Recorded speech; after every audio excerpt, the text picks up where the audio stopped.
It is January 18th. The Knicks have lost 8 out of their last 10 games, and there are now just 19 days left before the February 5th NBA trade deadline. And it's now starting to not feel like a matter of if, but when major changes are coming for this Knicks roster as Leon Rose is officially on the clock. I'm going to talk about an interesting quote that Ian Begley said about the mindset of the Knicks front office and how it might be waffling going into that trade deadline. I'm going to talk about some potential targets, some ideas that I have, and I'm also interested to see what you guys think the Knicks should do. Of course, I'm going to talk about the Knicks' loss last night on Alumni Night. They dropped to the Phoenix Suns 106-99. No Jalen Brunson, no Josh Hart. No excuses for me. I'm going to talk about what I expected going into last night's game, some things I liked and some things I didn't. But first, let me introduce myself. My name is Poppa Left. I am the host of Your Knicks. Make sure you like this video, leave a comment, and subscribe to the channel so we can get this content out to Knicks fans like you. Well, Knicks last night played in front of old friends in the Knicks organization, everybody from Carmelo Anthony to Chris Childs to Danilo Gallinari to Trevor Ariza. Even some champions were in the building. Bill Bradley, Jerry Lucas, and Walt Clyde Frazier. Of course, the spirits of Willis Reed and Dave DeBusschere loomed large over this championship, supposed championship contention season that is now trending in the worst direction. The only saving grace for the Knicks is they are generally healthy. Of course, Jalen Brunson and Josh Hart were nursing ankle injuries, so they were not available last night. But going into last night's game, I had an expectation for the Knicks to not at any point go down by 10 points. I felt like that was a good measure of whether they were committed to having a good effort, having good focus, and they didn't make it. They didn't make it all the way through. They did eventually go down by 10 in the fourth quarter, and they don't get credit for me. My standard was what it was. I wanted them to keep the game within single digits or win the game, and I would have been able to accept it.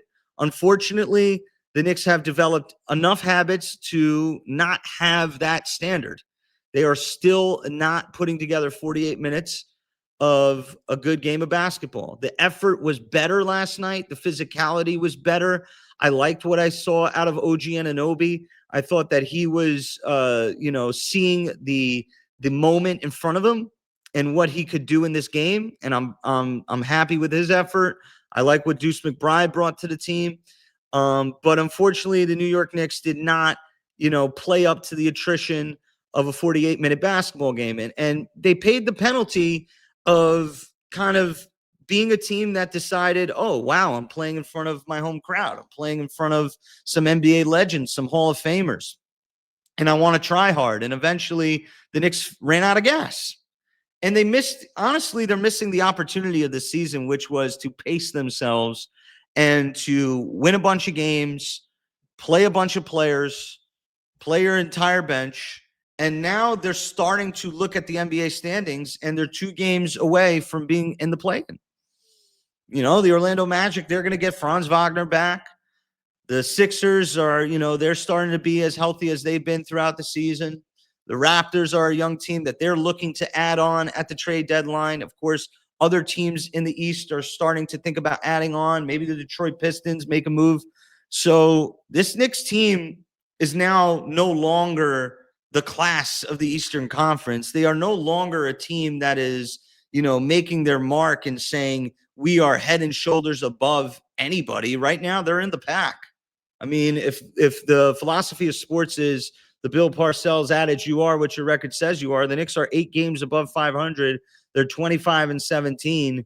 And, they're just not a team that you can count on to say this is the squad. And that's what Leon Rose is going to have to decide over the next 19 days of what kind of changes he wants to make. They're definitely going to make a move. Like, at minimum, they're going to make a marginal move. Like, there's no way that the Knicks are going to walk into the next phase of the season after the trade deadline and not make any changes to this roster. Mike Brown talked about last night in the postgame about not needing an overhaul. Dolan talked about on WFAN in his interview a week or 2 ago about, the camaraderie in the locker room is good. I don't know about that. But he's talking about, Leon has the power to overrule, a big move, and the Knicks got to be entertaining it. I talked about a couple episodes ago that the trade talks between the Knicks and the Bucks are back on. I talked about the pieces that are, rumored to be a part of that deal. It'd be Mikal Bridges, Karl Anthony Towns, and Deuce McBride. And you saw a little bit last night why Deuce McBride would be a valuable piece for the Knicks, and he's really their only method of currency right now. I mean, the Knicks don't have any draft picks, and he's a young player that he's going to be extended soon, but he has another year of control next year at a very good number, about like $4.5 million. A lot of teams would like Deuce McBride, and now Leon Rose is going to have to decide, with no draft picks and no real movable contracts to fix these issues on the team, is he willing to add Deuce McBride into a deal? Is he willing to package Deuce with Mikal or package Deuce with Karl Anthony Towns to make an upgrade? Because that is kind of like where the Knicks are. I don't know if the Knicks are in a place where they can look at what they've put out on the floor and say, oh, we've just been down a couple guys. It's only January. These are the dog days. I'll tell you what, man, for all the people that are saying, we had no Jalen, no Josh, that was the most physical basketball game we've played probably in the last stretch of 10 games. Like, we were playing hard. We were playing physical. It was sloppy. We still didn't take care of the basketball, still turned the ball over a bunch, still were inefficient. But last night was why I don't excuse an absence for the reason why the team doesn't give effort. No Josh Hart last night. The team was still hustling, still running up and down the floor. So that variable is now longer, like, you can't use it. You need to stop using, Jalen Brunson was out. Jalen Brunson was there for a 30-point drubbing to the Detroit Pistons. Jalen Brunson was there for us getting our tail kicked by the Atlanta Hawks, who lost by 40, I think, last night to the Boston Celtics, if I'm not mistaken. So, the Sixers, we lost by 15, 20 points, like with Jalen Brunson. Knicks have had certain players in, certain players out. The consistency has been they have not defended and they have not given effort. Last night, I think they were motivated to give effort. And, if not for anything, I think it was just the fact that they were at home and they haven't been winning and they're starting to develop a little bit of hunger. And maybe there's a lesson to be learned in that. Maybe there's a lesson to tell them, just because you give effort, that doesn't guarantee you results either. You're going to have to get, your ego bruised even more before we start to see things change. And you saw Jalen Brunson and Josh Hart watching it, in front of their face. And I got to say, man, last night, tie game, 84-83, 85-85, 87-87. You're looking up on the floor and you're seeing Colin Gillespie making winning plays, in front of Josh Hart, in front of Jalen Brunson, and in front of Mikal Bridges. Mikal Bridges just looked very, very content with going 6-12 and having 15 points, 3 of 6 from 3, not really hitting a big shot. He cut the lead 84-83, but every time the Knicks needed a big bucket, they couldn't get it, whether it was Clarkson, Shamet, Bridges, or Karl Anthony Towns. Of course, everybody's looking at the air ball, but by that point, the Knicks had already let go of the competitive, realistic shot at winning this game, man. They just weren't good enough last night. And there hasn't been enough of those losses in this stretch where I could just say, hey, they just didn't make shots, or hey, the scheme here, a substitution here. Did I like the fact that Tyler Kolek looks like garbage? No. Did I like Mohamed Diawara's minutes, that he's getting penalized for not being a confident shooter, but other players are given, an extra run, even though they're not shooting the ball well, or they're not defending, or they're not active, and they're not getting rebounds, and they're not defending like Diawara? No, I don't like that. I don't like what Clarkson gave me last night. I don't really like what Kolek gave me last night. It was terrible. Kolek came in the game. Knicks were up by 10. I think the Suns just feasted on the Knicks while he was in the game. Yeah, I didn't like what I saw from Yab. I haven't liked what I saw from Yabusele all season. So Ian Begley gave a report on SNY yesterday And he was talking about whether the Knicks are, they're going to have to face the reality that they've lost 8 of the last 10 games. And he was talking about whether Josh Hart is going to be available. He thinks Josh Hart is going to be available on Monday for Martin Luther King Jr. Day against the Dallas Mavericks. And he's, not really confident about what the availability of Jalen Brunson would be. But the Knicks obviously missed Jalen Brunson in order to win that game last night. Again, not excusing the effort, but the fact that the more games that the Knicks have between now and the February 5th trade deadline, if the Knicks don't win a good chunk of these games, like I'm talking about, if they don't go over 500 in these games, I think it's almost a guarantee that one of these core 7 Knicks, obviously not Brunson or probably not Hart, but Mikal Bridges, OG Anunoby, maybe. I mean, I can't rule them out because the Knicks are talking to Giannis. Karl Anthony Towns for sure. Miles McBride for sure. Mitchell Robinson for sure. Like once we talk about Mikal, Cat, Miles McBride, and Mitchell Robinson, I think for the most part, Brunson, Hart, and OG are probably safe. Obviously, Brunson's safe. Nepotism-wise, probably Hart is safe. Contract value-wise, what the Knicks are really trying to do here, OG safe. But I would say Cat, Mikal, McBride for his value, and Mitchell Robinson because he's an expiring deal, and the Knicks haven't extended him. I think those 4 players over the next 19 days, there's a very realistic chance that these are their last 19 days as a Knick.